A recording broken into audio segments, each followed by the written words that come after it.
Jozi My Jozi is a movement. It's structured as a not-for-profit entity. The founders of Jozi My Jozi came together about 2.5 years ago. That was our team at IQbusiness alongside Anglo American and Nando's.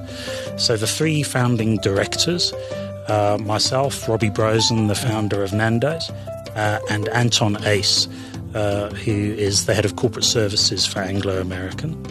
And Bia Swanepoel is our CEO, and Bia has also come out of the Anglo's environment.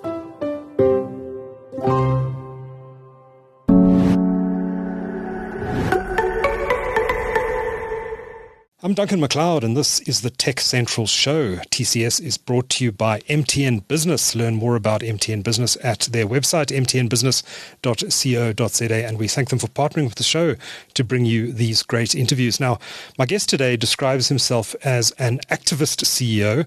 Among other roles, he's a member of the board of advisors at the Wits Business School. He's also a director of Jozi My Jozi, an initiative aimed at improving the city of Johannesburg. In my word, it certainly needs a lot of work at the moment.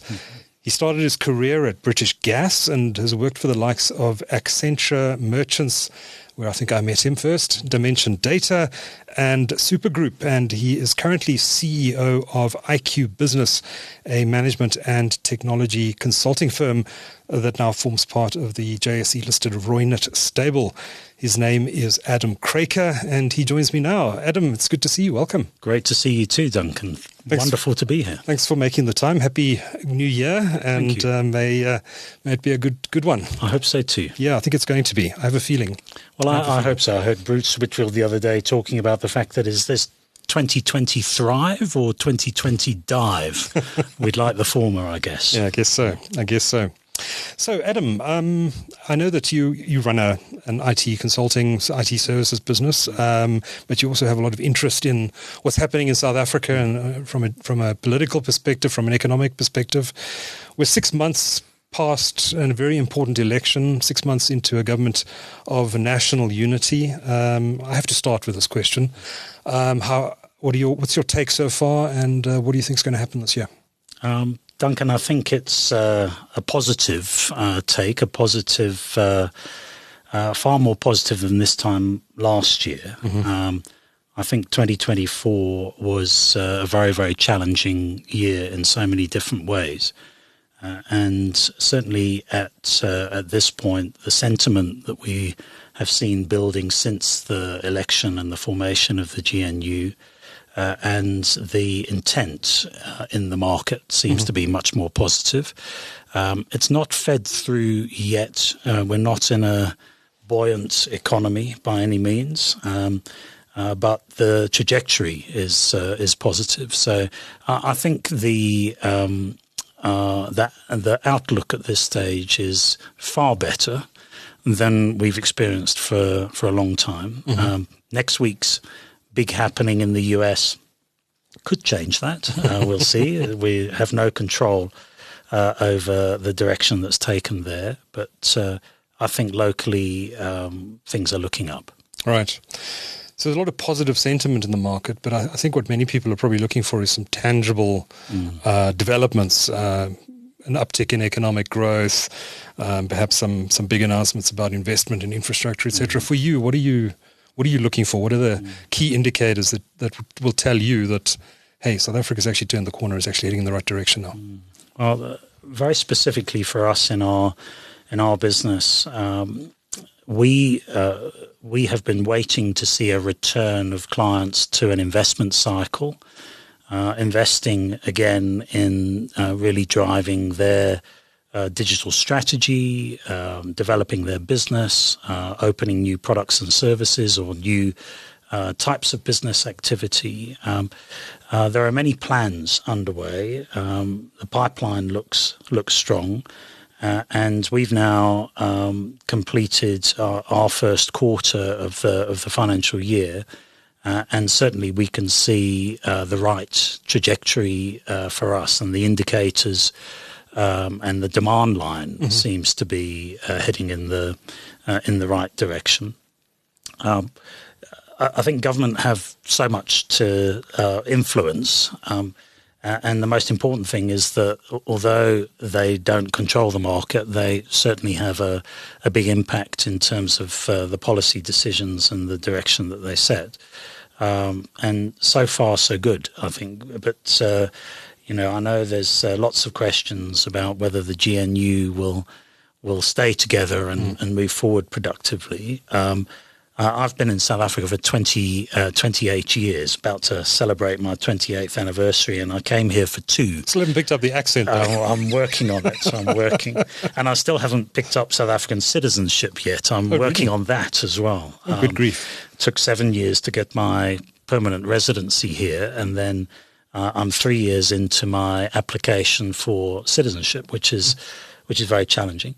But it's really a case, I think, at this point, as I look back over the last 15 years, say to the Soccer World Cup in 2010, that the opportunity I think that we now have is really teed up very, very positively, and we're very keen to take advantage of that at this point. Okay, so things are looking up. There was an interesting piece on the wires this morning that the government is now mulling the idea of listing some of South Africa's state-owned enterprises on the JSE. Is that a good idea, do you think? Looking back at maybe the Telkom example, which was partially privatized and listed, it went through some wobbles, but in the longer term, it seems to have been the right move for Telkom. Do you think that listing other state-owned enterprises and perhaps bringing in some private shareholding is the right thing to do? Well, I think the context or the background to what we've seen happen with the GNU, which essentially is a coalition or a partnership between different stakeholders and different interests, or the role of business in society or in supporting various initiatives in partnership with government. Over the last couple of years, the principal focus on energy, on the crime situation, and on our logistics challenges in and out of the country, I think have really made good progress. And I think that is encouraging a much broader set of conversations that are beginning to take place. And I know the privatization words in some quarters is an absolute diabolical thought. But it is, I think at the same time, there's a realization that there are new partnership opportunities and that business and government and civil society need to come together in a way like we never have done before. And you're right that there are various examples of success and failure and learnings that can be drawn on. And I think it's very, very important that we do find ways to engage together on those kinds of opportunities. Okay. Let's talk a bit about IQ Business now. It was founded about 25 years ago. I actually remember when the company was started, there was a chap called Rutz. That's right. Was Johan. it Fred Rutz? Yeah. Johan Rutz. Johan Rutz, yeah. Johan Rutz who started it. What's happened with Johan? Is he still around? Yeah. Well, he's still around, but he's in Washington in the US. Okay. When Johan left us, he went off to Standard Bank, and he was Chief Operating Officer of Standard Bank in Latin America. Okay. I've never met Johan in person. Oh. I once went to Standard Bank to meet Peter Wharton Hood when he was there. And when I went up in the lift, Peter was waiting for me in the lift. He said, "You won't believe it. You've just missed Johan Rutz. He was here." And so that's the closest that I've got. But I have spoken to Johan, and we've had various video calls and things. Okay. But Johan came out of Arthur Andersen at the time. I'm sure you'll recall 1998 was the year that IQ Business was formed. And at that time, Andersen Consulting and Arthur Andersen were actually beginning to compete with each other in the consulting space. And Johan decided with a group of others, 4 in total, to go off and form IQ Business. It was very well funded and backed by a number of institutional investors, including Nedbank at the time, who became a dominant shareholder. With the year 2000 and the changes that were happening, there was a rapid boom and then bust cycle post the internet bubble bursting. And IQbusiness went through that kind of meteoric climb and fall. And along with many other organizations that were formed in the same era, it probably should have gone out of business. But because of the institutional investors, it survived. And we've really gone from strength to strength. I joined in 2009. From Dimension Data? I'd left Data and went to Supergroup. I was Chief Operating Officer at Supergroup. And we'd put Dimension Data through a very successful turnaround. At Data, I was the Group Executive for Sales and Marketing globally. And for 6 years, I traveled the world 200 days a year. To 38 different countries. Was that when Brett Dawson was CEO? That's right. So started off with Jeremy Ord as Chief Executive and Chairman, and then Brett transitioned into Chief Executive, and I reported to Brett. And that turnaround really inspired me. I was still in my 30s, and I thought I would go off and embrace another turnaround. I went to Supergroup. That turnaround became a rescue. Very, very quickly. And we put the business through a complete recapitalization. And just after a year, I was offered the opportunity to go to IQbusiness. And a year after that, I was appointed Chief Executive at IQbusiness. So I've now had 15 years at IQbusiness. Okay. And when did the Reunert deal happen? July 2023. It's recent. Okay. So recent change. We went through IQbusiness has actually pretty much been in private equity hands for its entire life, of some shape or form. 25 years in private equity, I think we deserve the long service award to private equity. And we concluded at the end of the last round that we needed to move in a slightly different direction. And we started assessing institutional investor opportunities. And Reunert was an unexpected suitor, and it was actually Rob Godlington, the CEO at +OneX. Yes, XCOH. XCOH. Yep. And in fact, Rob and I have known each other for 21 years. We worked together at Data. So, right, okay. Rob... I didn't know Rob used to work at Data. 4 years he was there. And I appointed Rob as the Global Sales Operations Director. And the two of us just spent all of our time on planes. Right. We had 1,800 salespeople in 5 continents, and we spent our time trying to orchestrate things there. Rob introduced me to Alan Dixon, the CEO at Reunert, and one thing led to another. It was a long process, but Reunert's investment into us was concluded in July 2023. They did a full due diligence then? Extensive. We were discussing the other day, in the past 3 years, we've had every one of the big four audit firms in some shape or form climbing all over our business, whether they were our auditors, whether they were the due diligence leads. Yes, it's quite a process. Does that translate into a very tight ship then?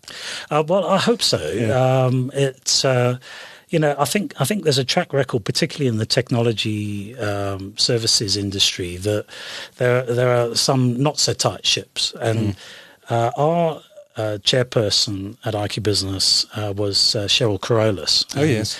Cheryl is an ANC stalwart, but she's a very disciplined leader, and we together really wanted to make sure that we learned the lessons that have been experienced in other enterprises, local and international, that have been embroiled in state capture. In fact, in 2010, we took the decision to exit the public sector entirely. Wow.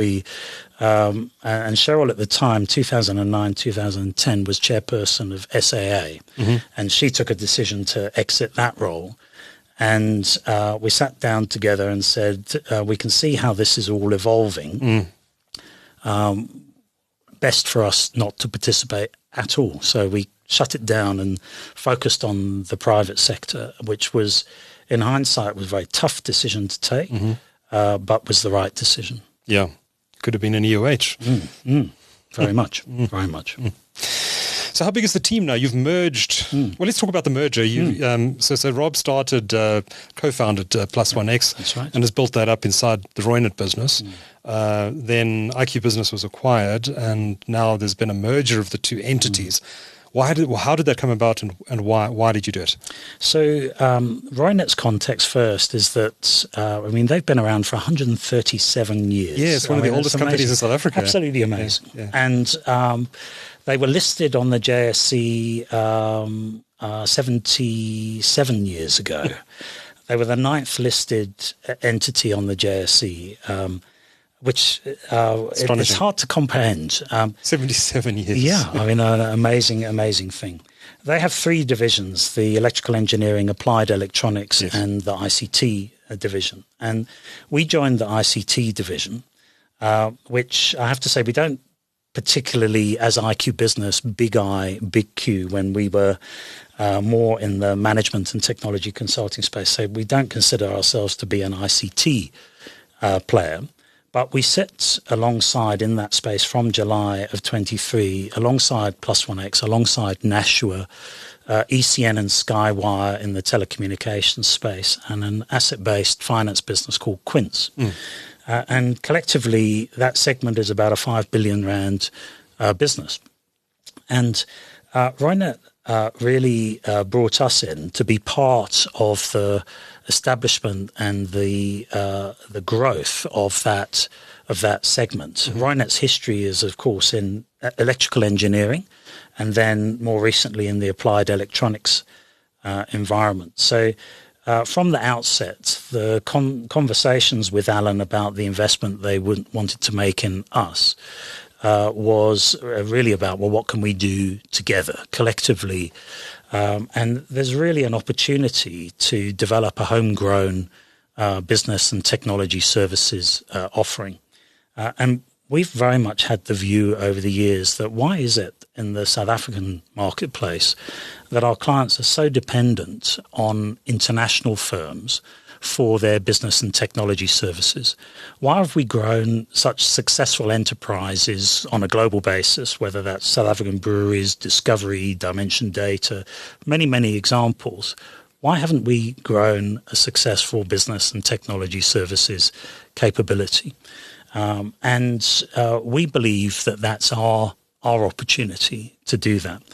And interestingly, having Reunert as an investor, their balance sheet, their corporate overview, their business experience, their network, really is an amazing boost to help us really to constitute and create a scalable platform for our offerings in the marketplace. So coming together with Plus OneX was a very important part of that. And we announced the merger on the 1st of October last year, and the paperwork was all signed on the 20th of December. So there was a little bit of extra work to do. So we're now into post-merger integration and really focusing on our clients. How big is the merged organization? We're 1,500 team members. Wow. So the epicenter is really Johannesburg and Cape Town. But we do have a presence in other cities around the country. We serve clients across sub-Saharan Africa, Australia. We have projects completed in the UK, in Singapore, in Hong Kong. So it's a substantial team, but let's be realistic that we're competing with organizations that are 650,000, 740,000 in the form of a Accenture or a Tata Consulting. So, but that's the opportunity that we have to scale and grow. And these the 1,500 people on the team, the client, certainly the client-facing members of that team, what sort of work do they do? Are they on-site at clients, working on projects? How do you engage with clients? What's your sort of go-to-market strategy? So we've always been a hybrid business.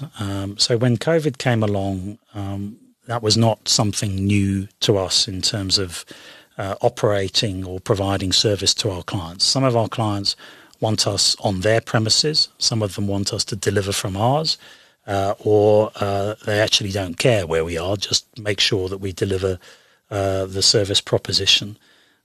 We have a broad base of skills across many different disciplines, and we tend to cluster in service lines that bring together software developers, business analysts, data and AI, team leaders, learning developers. We've got the country's largest consumer insights business, which surprises many of our clients when I say that, because they're used to, again, the international brands, Ipsos, Nielsen, etc.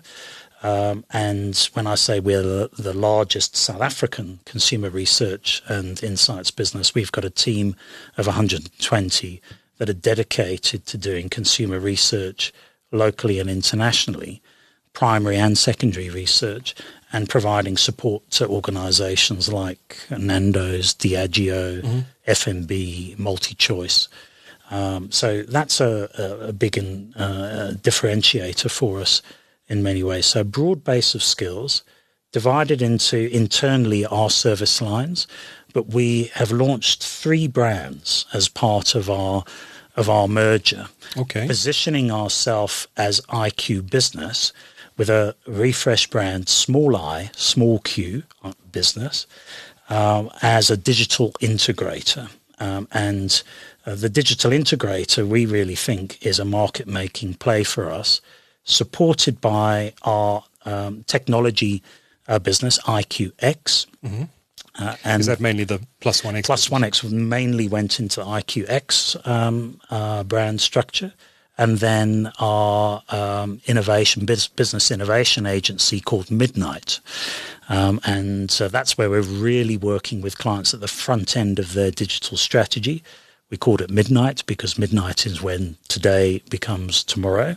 And so we want to be right on that line, helping them make that transition. So they're our brands, and that's our positioning in the market.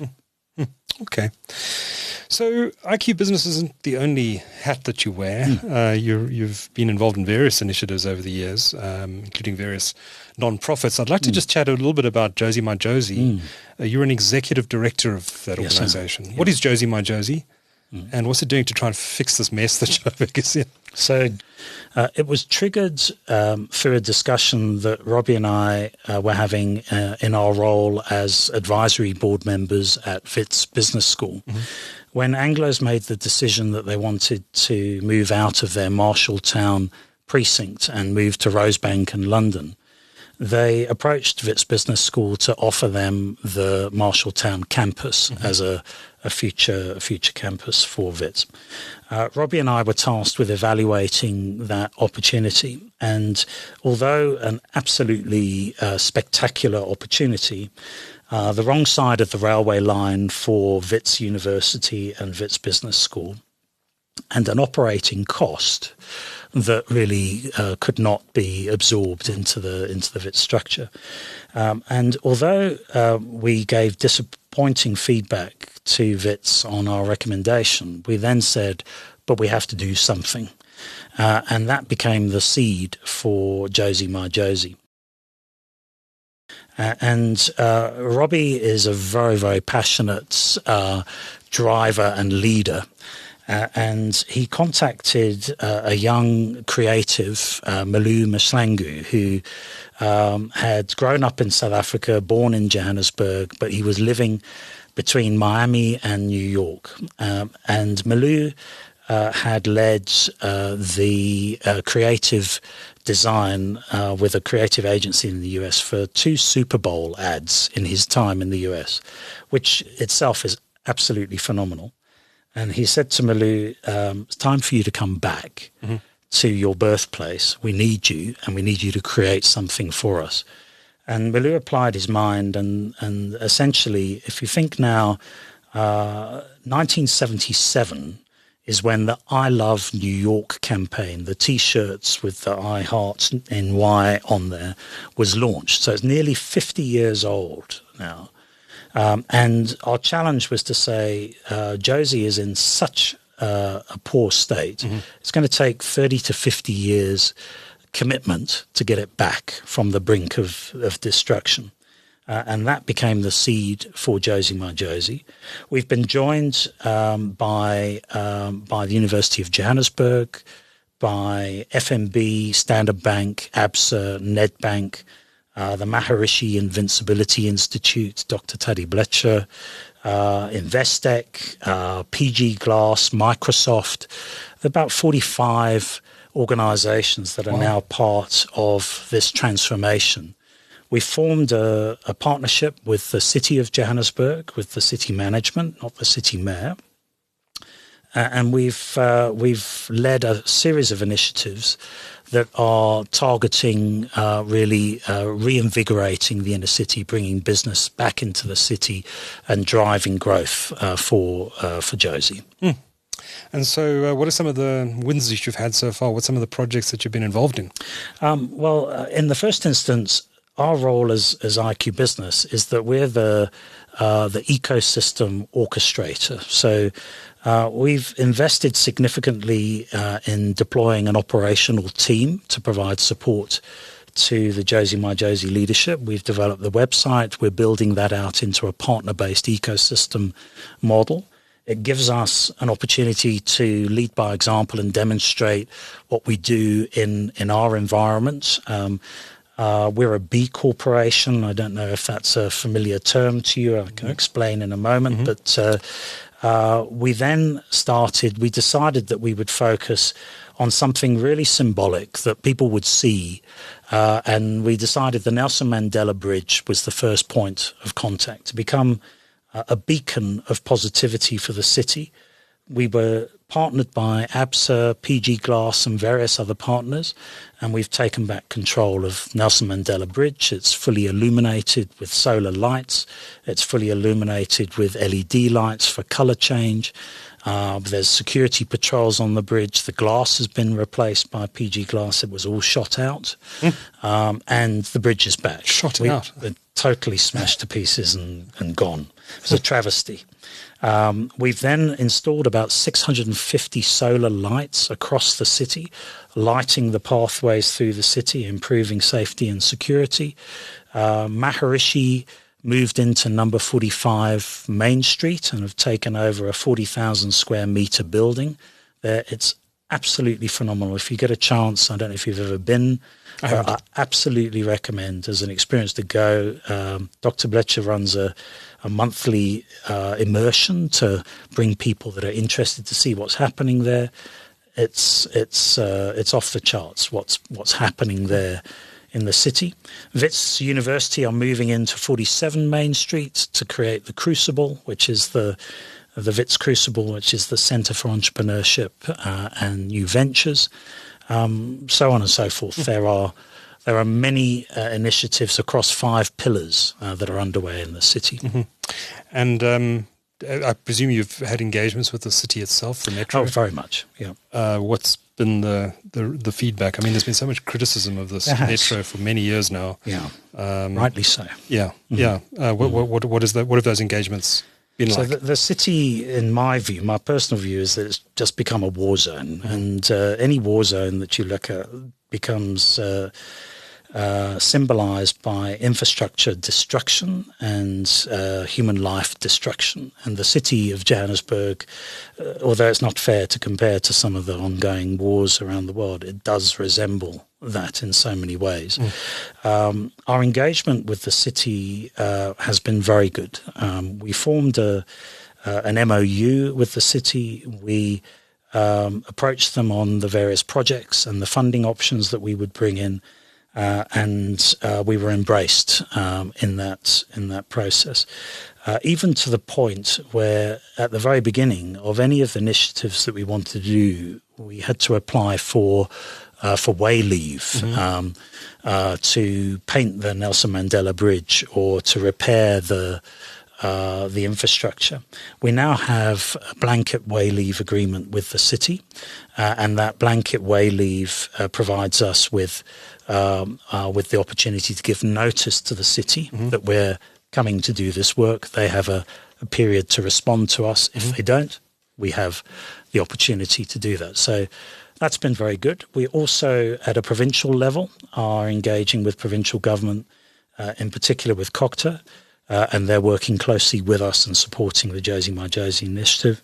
The Premier has included us in his State of the Province address as the plans as a partner organisation, and it looks like the Premier will be moving back into a location that comes out of the Jozi My Jozi infrastructure. And our headquarters, by the way, now are in the Rand Club in the centre of town. Okay. So, yeah, I was there a couple of years ago for the first time, actually. It's amazing. It's a lovely place. Yeah, it's absolutely phenomenal. It really is. It'd be nice to see that restored to its former glory. Very much. At some point. Yeah, very much. Yeah. And just lastly, you also work, as you mentioned, work closely with the Wits Business School. Yes. How did that relationship come about? And do you think South Africa is producing the future business leaders it needs, or do you think there needs to be change? I think there needs to be change. I think it has to be constant, and I think that has to be given the pace of change that we're seeing which is largely technology driven. We talk about the fifth industrial revolution, which we think is in full swing at this point, where we're seeing technology and human connection really evolving from the focus of the fourth industrial revolution, which is extensively about technology and technology-led change. But there must be an embracing of significant change. Where my relationship with Wits Business School has come about, for 28 years being in South Africa, I've been actively recruiting from Wits, from Gibbs, from Stellenbosch, from UCT. I've visited them all. I've been actively involved with them.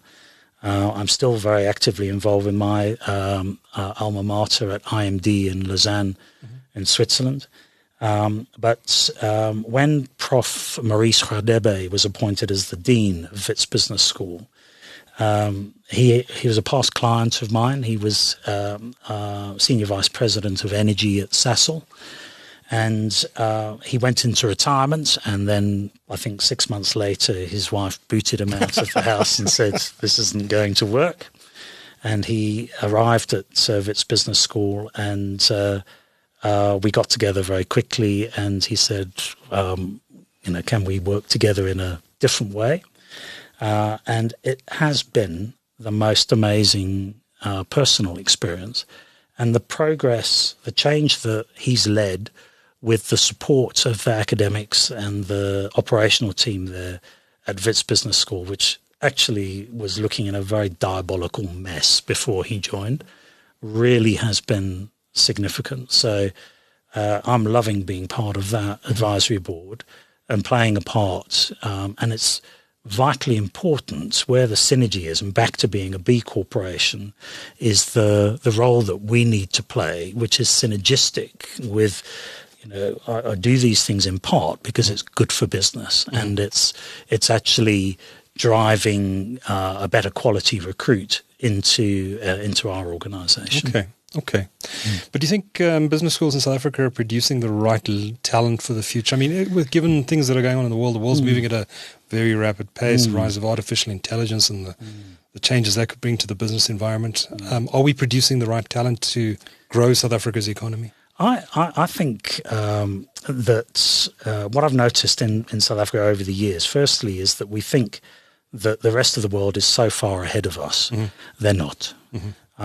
We're very humble. There's a great deal of humility here, and we should be actually far more confident that the short answer to your question is yes, we are producing them. And Wits University in particular, you look at the alumni, the individuals that are captains of industry in South Africa or are leading organizations around the world. there is something really phenomenal that's happening, and there's a level of resilience, capability. It's a tough place to live. We create very special people. And I've said goodbye to many South African colleagues who've emigrated to London, to Melbourne, to New York. I don't know anyone that I've said goodbye to that's unemployed anywhere around the world. When a South African turns up in those cities, if they've got the skills and the experience, they're snapped up because there's a geest, there's a capability that is very special. And the fact that our richest man in the world happens to have emanated from here, or the fact that we see some of the leadership potential or leadership talent in roles around the world, I think it's a long answer to your question, but it's definitely a yes, but it has to continually evolve and progress. I think that's a good note to leave it on. Adam Craker is CEO of IQbusiness, only one of his many hats. Thank you so much for talking to TechCentral's audience today. Much appreciated. Thank you, Duncan. Thanks, Adam.